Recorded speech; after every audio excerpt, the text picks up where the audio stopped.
최근 자동차 시장에서 가장 주목을 받고 있는 회사는 단연 테슬라입니다.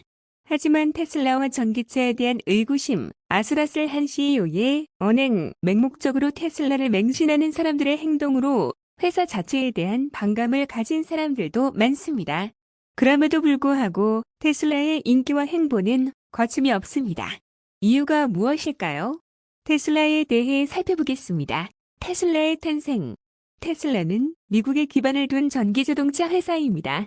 2003년 마틴 에버하드와 마크 타페닝이 창업했으며 2004년 일론 머스크가 투자자로 참여했고 몇 년 후 최대 주주가 되면서 회장이 되었습니다. 회사 이름은 발명가이자 물리학자, 기계공학자이자 전기공학자인 세르비아계 미국인 니콜라 테슬라의 이름에서 유래되었다고 합니다. 테슬라의 과거와 현재. 지금은 독보적인 전기자동차로 성장한 테슬라지만 2003년 창립 후 2017년까지 46억 달러의 적자를 기록했습니다. 이 과정에서 CEO인 일론 머스크도 사기꾼, 허세로 가득 찬 사람이라는 비난을 피할 수 없었습니다.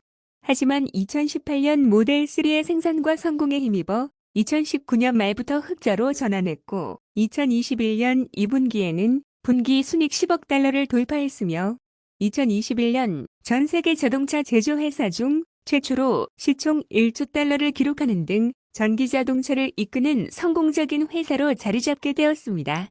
현재 테슬라의 주력 사업은 전기자동차이지만 에너지 저장 장치, 태양광 발전 시설, 자동차 보험 등 다양한 사업을 진행하고 있습니다.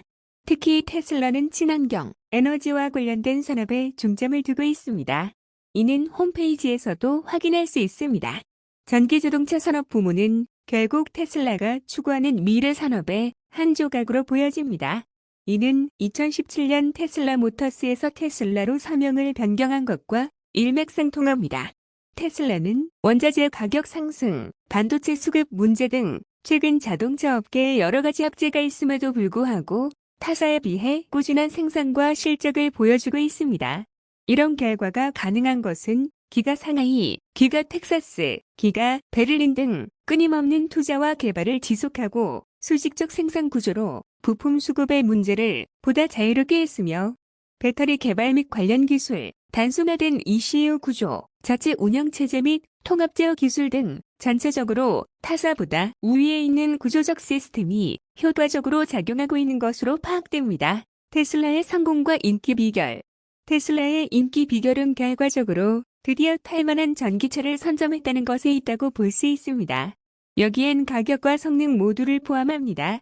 환경 규제와 맞물려 주요 국가에서는 친환경 자동차인 전기자동차 보급 확대 정책 중 하나로 막대한 보조금을 풀었고 이는 일반인들의 전기차 진입 장벽을 상당히 낮추는 효과를 가져왔습니다.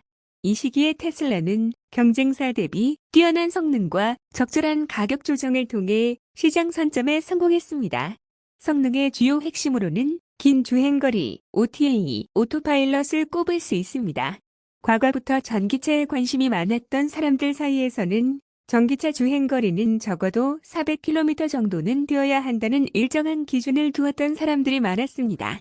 테슬라의 전기차는 이를 어느 정도 안정적으로 구현하여 적절한 주행거리를 확보하였습니다.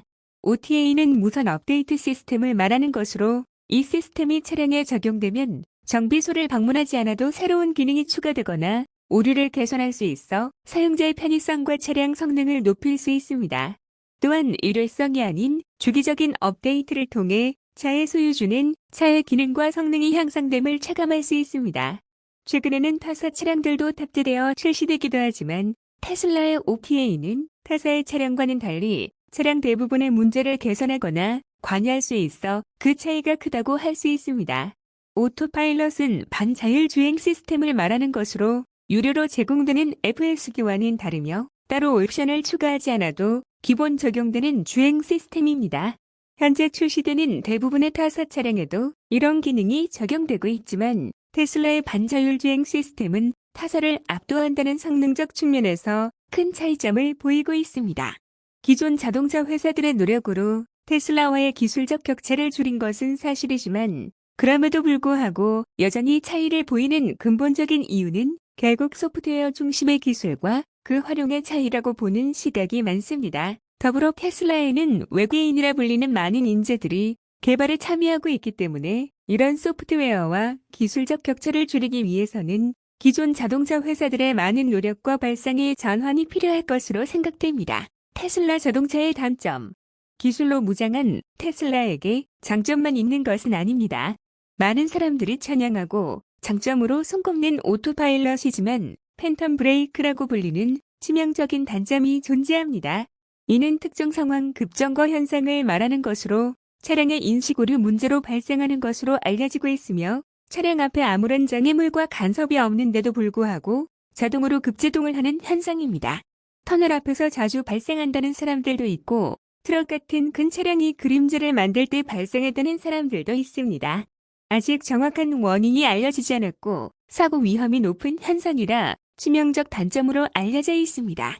이 같은 현상 때문에 테슬라 차량 바로 뒤에서 따라가지 말라는 말을 오너들이 직접 하기도 합니다. 또 다른 단점으로는 테슬라의 자율주행 시스템은 국내 속도 제한과 연동이 제대로 되지 않고 카메라 인식에 따른 속도 조절이 자유롭지 않습니다. 국내 차의 반자율주행 시스템은 고속도로 주행 시 제한 속도보다 높으면 자동으로 제한 속도와 연동하여 속도를 줄였다가 다시 설정된 속도로 높이는 등 자동으로 감속과 가속을 병행하며 주행이 가능하지만 테슬라는 국내 도로 상황에서는 아직 미흡한 부분이 있습니다. 기본 내비게이션으로는 단속 카메라 정보도 파악하기 어려워 따로 내비를 하나 더 켜거나 다른 기계를 사서 운행하는 경우도 있습니다. 그리고 많이 알려진 단점은 차량의 완성도와 단차입니다. 전과 비교해 지금은 많이 개선된 편이라고 하지만 그래도 여전히 존재하고 있습니다. 최근엔 방문 서비스가 있어 AS가 조금은 나아졌지만 제한되는 지역이 많고 아직도 국내 차 대비 불편한 건 사실입니다. 또한 부품 수급 문제로 지연되는 상황이 많습니다. 게다가 자진 시스템 오류, 나쁜 승차감의 단점도 있기에 만약 차량 한 대로 운행하는 메인 패밀리카라면 가족들의 정신건강을 위해 한 번쯤 고민을 해보는 것이 좋습니다. 테슬라의 미래 및 전망. 앞의 단점에도 불구하고 테슬라의 발전 가능성은 매우 크다고 볼 수 있습니다. 반자율 주행을 넘어 FSD라고 불리우는 풀 셀프 드라이빙이 나날이 발전하고 있고 부품의 수직 구조에 따른 가격 경쟁력이 우위에 있으며 끊임없는 투자와 연구 활동을 하고 있습니다. 기가 텍사스, 기가 베를린 등 생산 능력이 대폭 확대되었으며 자체 배터리와 슈퍼차저 충전 시스템, 자체 부품 수급 등 경쟁력을 끊임없이 높여가고 있습니다. 여기에 스타링크, 에너지 산업, 배터리 산업, 솔라루프, 보링 컴퍼니 등 CEO인 일론 머스크가 참여하는 산업 부문과 연계 가능성이 높아 사업 확장성 또한 무궁무진하다 할 수 있습니다. 다만 테슬라 차량 가격을 심하다고 느낄 정도로 꾸준히 인상하고 있어 더 이상 가성비의 자동차로 볼 수 없다는 것은 문제가 될 수 있습니다. 현재는 여러 가지 상황과 맞물려 계약자들이 차량을 제때 받지 못하면서 수요자가 줄을 서며 기다리는 상황이 계속되고 있지만 타사들의 전기차 경쟁력이 높아지고 있는 상황에서 지금처럼 가격 상승을 지속한다면 언제까지 테슬라가 독주할 수 있을지는 장담할 수 없을 것입니다. 실제로도 전기차를 구매하는 많은 사람들이 전과 다르게 테슬라가 아닌 타사 전기차를 선택하는 경우가 많아지고 있습니다. 오늘은 테슬라에 대해 알아보았습니다. 호불호가 갈리고 말도 많고 탈도 많은 테슬라이지만 전 세계 전기차 시장을 주도하고 있다는 점은 부인할 수 없습니다. 기본적인 정보였지만 도움이 되었길 바랍니다. 감사합니다.